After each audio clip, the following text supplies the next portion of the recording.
이런 위대한 지도자가 있어야 이게 수습이 되는데, 문제가 뭐냐면 이런 류샤오치 등소평과 같은 그러한 위대한 멘탈이 완전히 퇴화되어 버려서 지금 태자당 멘탈로 갔다고요. 태자당이라는 건 타이츠잖아요.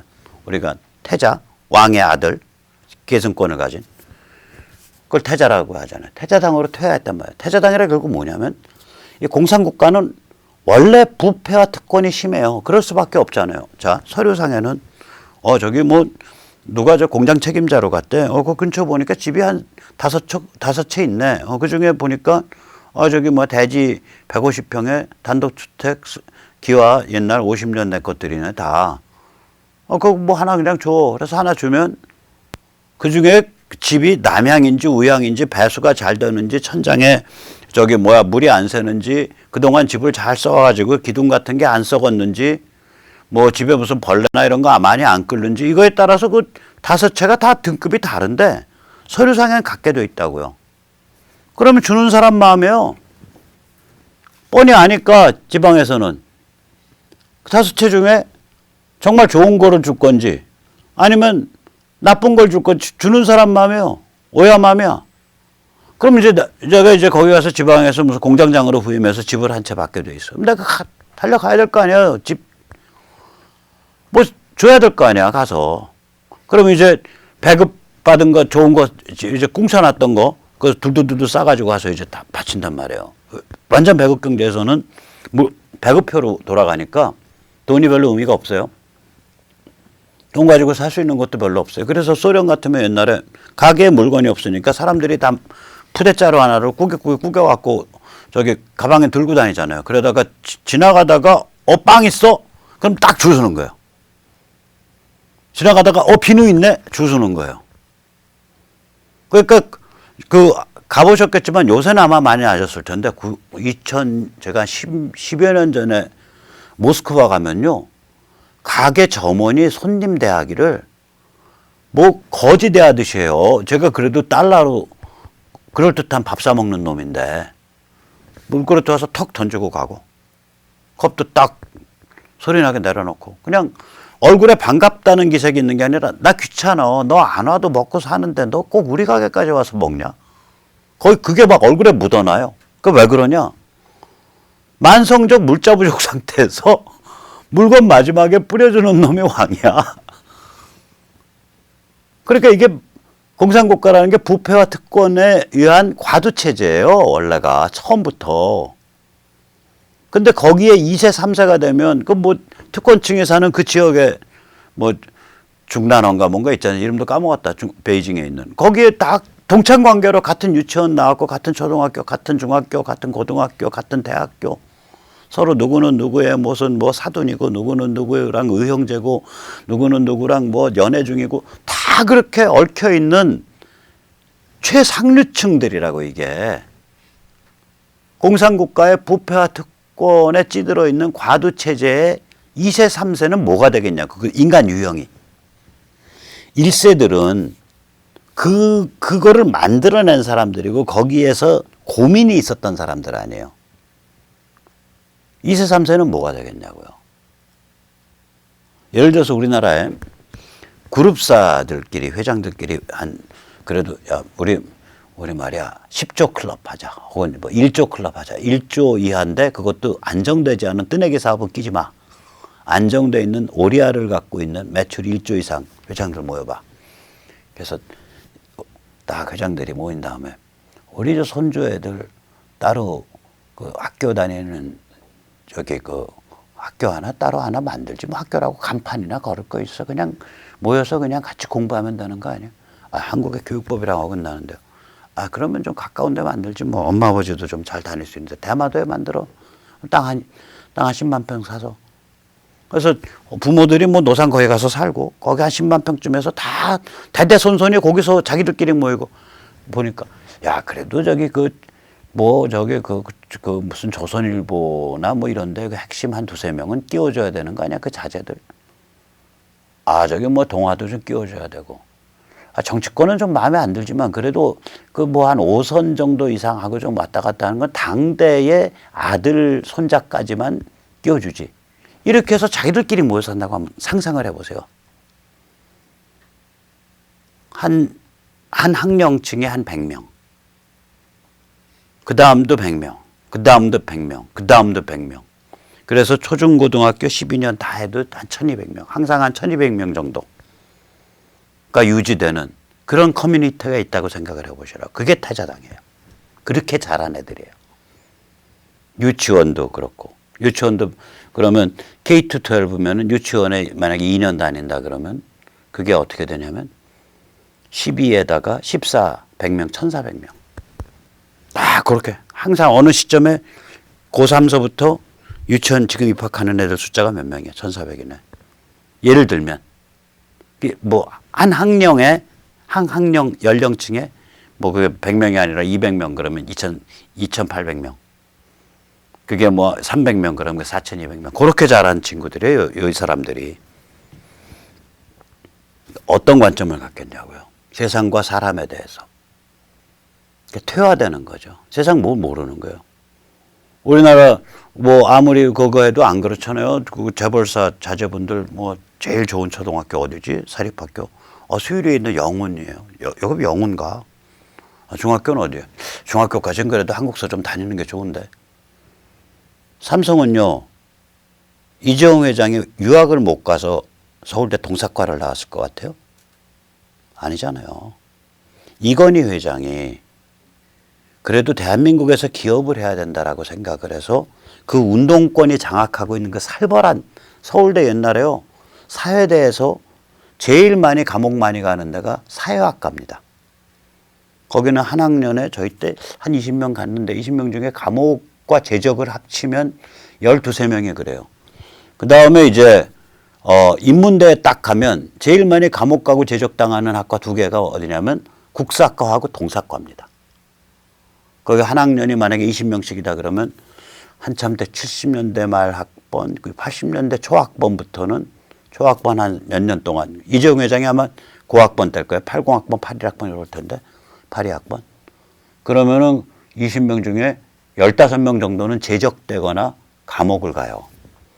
그 틈에서 자랐다고요. 그럼 이건희 회장이 그거 보대껴 봐라라고 시킨 거예요. 여기는 대한민국 대기업을 대표하는 삼성의 이건희 회장조차 죄송합니다. 내 새끼는 한국에서 한국초등학교, 한국중학교, 한국고등학교, 한국대학교를 일단 다녀서 한국 사람들이 어떤 사람들이고 이 문화가 어떤 문화인지 알아야 돼. 이 생각이 있잖아요. 그리고 일반적인 사람들이 갈 수 있는 기관을 간 거 아니에요. 미국도 똑같죠. 물론 잘 사는 집 애들이 사립학교를 다니죠. 프랩스쿨. 그 다음에 집안 배경이 있으면 미국에서는 특별한 무슨 기부금 안 받고도 명문대에서 막 잘 뽑아줘요. 왜냐? 얘는 앞으로 부모의 돈을 물려받는 애다. 이거야. 그럼 걔 주위로 똑똑한 재능 있는 사람들과의 친교 관계를 만들어주는 것이 다음번 세대 사회에 유리하다라고 판단하는 거예요. 그 한국 같으면은 돈 있는 집 자식을 그냥 특별 전형에서 뽑아주고 도대체 그 얼마를 뒤로 받아 처먹은 거냐 이 썩은 사학재단아 이러고서 떠들 텐데 그게 아니에요. 미국은 관점이. 얘는 어차피 엘리트로 태어난 거다 이거예요. 지가 원하든 원하지 않든 지 아버지로부터 막대한 부를 유산을 받는데 얘가 어디 친구가 다 주위에 마약쟁이에 무슨 여자 장사하는 포주에 뭐 이사간 사기꾼 놈들만 꽉 차 있으면 그 폐악이 이루 말할 수 없을 거다 이거지. 그래 얘 주위에 엘리트들을 채워주겠다는 거야. 똑똑하고 재능 있는 애들을. 그럼 보고 배우는 게 있을 거 아니냐. 저는 그 찬성해요. 저는 그래서 좋은 사학들이 어마무시한 기부금 받고 연대나 고대는 한 명 받으면 한 200~300억 그냥 받을 거 아니에요. 좋은 학과에 넣어줘라 이거야.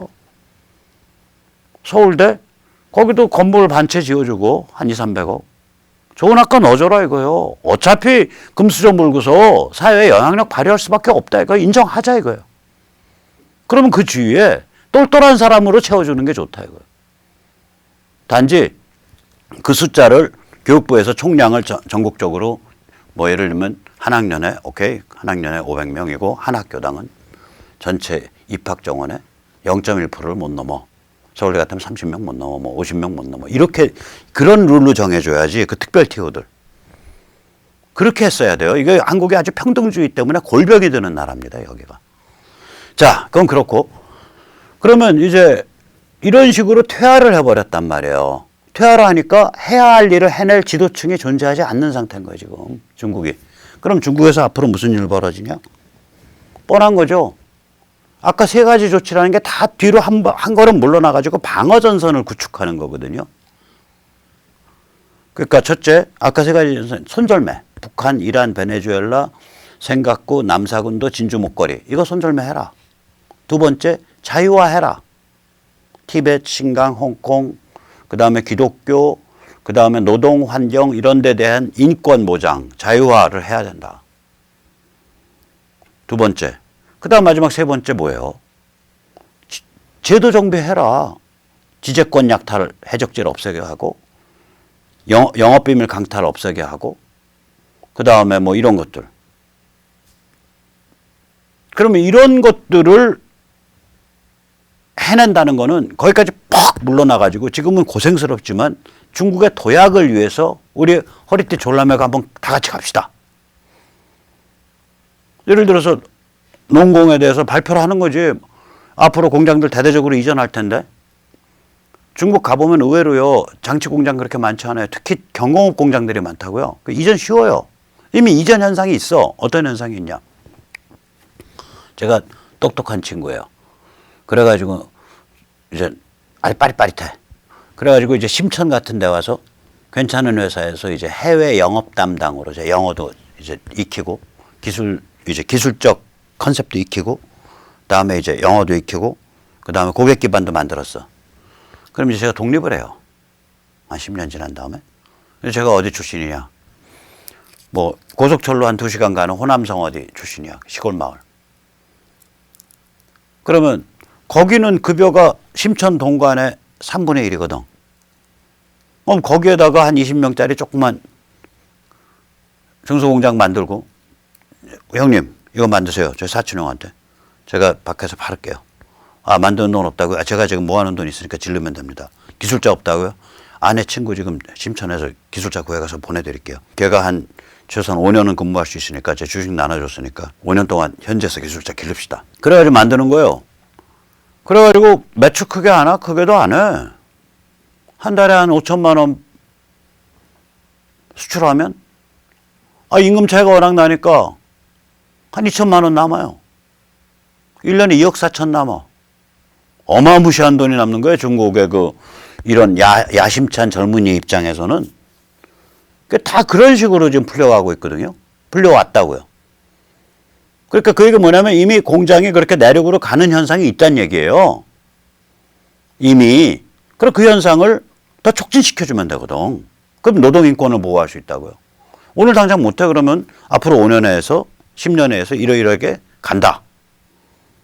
그래서 전체 공산당 결의에 의해서 이런 걸 해야 되는데 이걸 못하니까 결국 방어전선을 못 치는 거예요. 지금 그대로 지키려고 하는데 이건 깨질 수밖에 없잖아요. 뒤로 못 물러나는 거예요. 그럼 뭐가 되냐? 그 대신에 뭐만 하냐? 우리 위대한 중화민족, 우리 위대한 중국인 이렇게 해서 중화민족주의 막 내세우고 자유민주주의는 우리의 적이다. 중국식 사회주의의 적이다. 이미 그 구호는 지난 수십 년 동안 등장했던 거니까 그거 좀 더 크게, 좀 더 멋있게 써가지고 이제 시내 곳곳에 다 붙이고 그전에 시내 곳곳에 100군데 붙여 있던 거 이제 1000군데 붙이고 그다음에 고난의 행군을 각오해야 된다. 왜냐? 바깥의 악마와 같은 미 제국주의가 이끄는 바깥 세력이 우리 중국인이 깨어나고 잘 사는 것을 시기 질투해서 우리를 부당하게 박해하고 있다. 이게 피해의식이거든요. 그러면서 몰고 나가는 거 외에는 못하고 있는. 지금 시진핑 그거 하고 있잖아. 황구시보 주장 어저께 보신 거 그 주장이잖아. 딱 그 레시피만 쓰는 거예요. 그리고 해야 될 조치는 하나도 못해. 그럼 어떻게 되냐. 이게 효과적 방어 수단이 없으니까 점점 더 무력화되는 거예요. 그리고 시간은 가죠. 시간이 간다는 얘기 타이밍을 놓친다는 얘기죠. 그러면 결론은 어떻게 되냐. 물밑에서 중국 정치 격변이 상류층 사이에서 꿈틀거린다고요. 야, 바꿔야겠다. 리더십. 안 되겠다. 아마 그렇게 진행될 거예요. 이때까지 항상 정치 격변이 중국은 그 상류층 사이에서 물밑에서 진행돼 왔었거든요. 그렇게 진행될 거라고요. 그런데 중국이 무력화된다. 즉 종이호랑이. 이 종이호랑이라는 얘기는 처음에 언제 나온 거냐면요. 그러니까 1900년. 그러니까 제일 처음은 1860년이에요. 태평천국의 난이 일어났잖아. 그 기독교 사교 농민 반란. 전 세계 농민 반란 중에 제일 참혹했던 거. 당시 중국 인구의 10에서 20%가 죽은 사건. 그 태평천국의 난을 진압을 10몇 년을 못하고 중국이 개기는 걸 보고 야, 중국 생각보다 굉장히 약체인데 라고 열강들이 인식을 했어요. 마지막은 언제냐. 그래서 이제 열강들이 쫙 밀고 들어오고 막 예수교, 그러니까 기독교가 퍼져나가고 이러니까 이 그 청나라 황후 서태후가 이게 약간 도라이성 여자거든. 야, 안 되겠어. 야, 힘 좀 쓰는 어디 협기가 넘치는 그 협객들 없냐. 중국의 협객이라는 거는 불법적인 우리 테러를 하고 칼로 이거 하는 게 협객 아니에요. 중국의 협객이. 그러니까 그 사마천 사기의 그 협객 열전을 보면 전부 테러리스트 얘기잖아. 사마천 사기 협객 열전이라는 게 테러리스트예요. 그러니까 그야말로 홍콩 노아르 주인공 같은 사람이에요. 홍콩 노아르 같이. 열에 받쳐가지고 총 딱 빼고 빠바바방 쏘고 다니는. 그 정무문의 그걸 그린 거 아니에요. 의화단의 난. 그 의화단이 거기선 빠바방이지. 좋게 나오지. 실제로는 그거 아니에요. 깡패들 돈 줘갖고 긁어 모아가지고 여기 외교관 테러하고 미국 쪽에서 건너간 선교사 때려 죽이고 선교사 어린애는 들어가지고 돌멩이에 머리 부닥쳐서 휘둘러서 머리 깨뜨려 죽이고 선교사 부인은 강간해서 죽이고 그 다음에 저기 주로 서민층인데 교회 다니는 건 야소쟁이라 그래서 수만 명을 때려 죽이고 살벌한 사건이에요. 의화단의 난이. 그거를 그럴듯하게 포장해서 그려놓은 거예요. 그 정무문이란 영화가 이소룡의 완전히 역사 왜곡 영화예요. 그거. 사람들이 그 발차기하고 뭐 끼워하고 뭐 타닥하고 이것만 해서 그 뭐 대단한 것 같지. 진짜 황당한 역사 왜곡이에요. 자, 그런데 그때 의화단의 난이 1900년경인데 이때 보고서 그거를 몇 명 안 되는 그 영국, 프랑스, 러시아 군대가 딱 그 병졸 다 봐야 몇만 명 안 돼서 다 합쳐도 그게 그냥 밀고 들어가서 그냥 대포 갈겨가지고 항복시켜버렸잖아요. 그때 중국을 종이호랑이라고 불렀어요. 그때가. 지금도 이제 종이호랑이라는 게 드러난다고. 근데 마지막 드러나는 결정적인 계기가 뭐냐?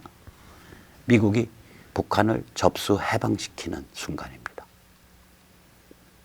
이 순간이 아마 거의 핵폭탄급 충격을 가질 거예요. 저는 그런 사건이 온다고 믿어요.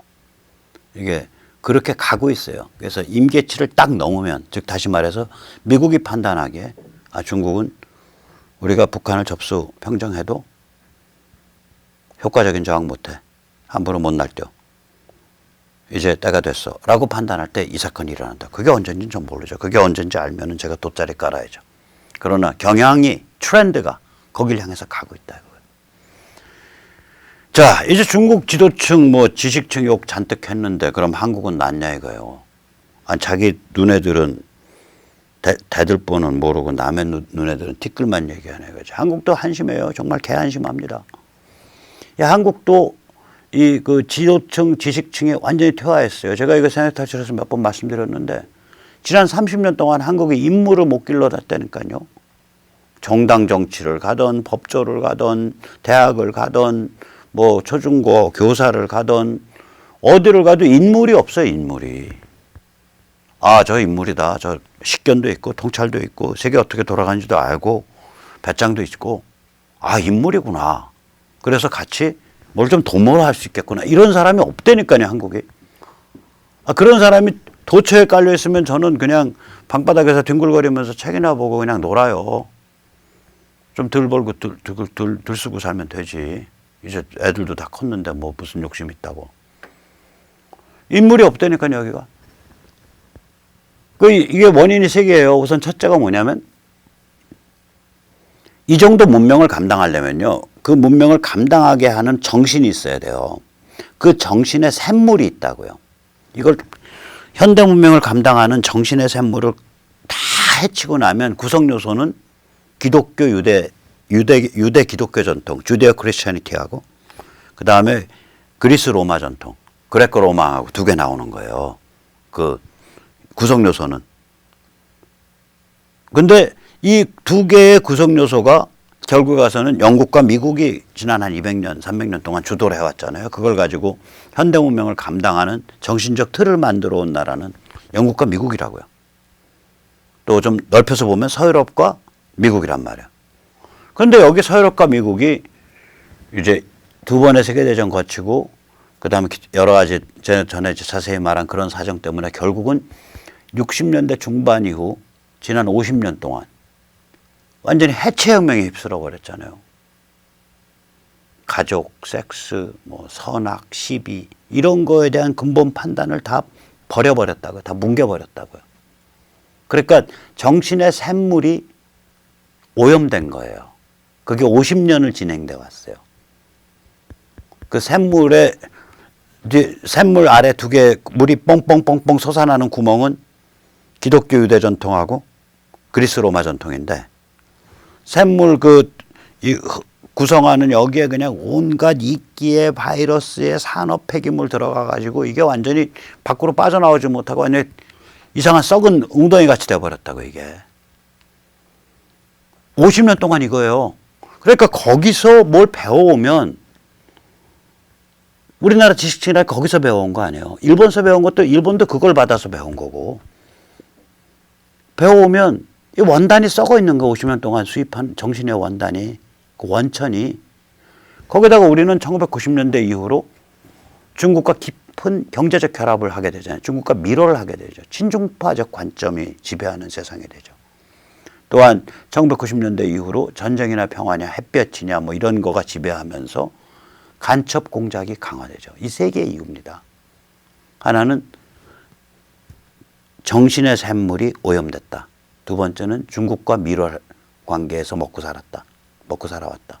세 번째는 햇볕이니 기타 등등 해서 친북 간첩 공작이 무지하게 강화됐다. 이 셋 때문에 한국의 지식층과 지도층이 완전히 퇴화되어 버린 거예요. 그러니까 어디를 보거나 이 문명의 격변을 감당할 지도층이 없어요. 그런데 하나 다행인 건 진짜 죽으라는 법은 없는 거죠. 미국에서 일어나고 있는 미국발 정신혁명이 너무너무 건강하고 거세다. 우선 첫째.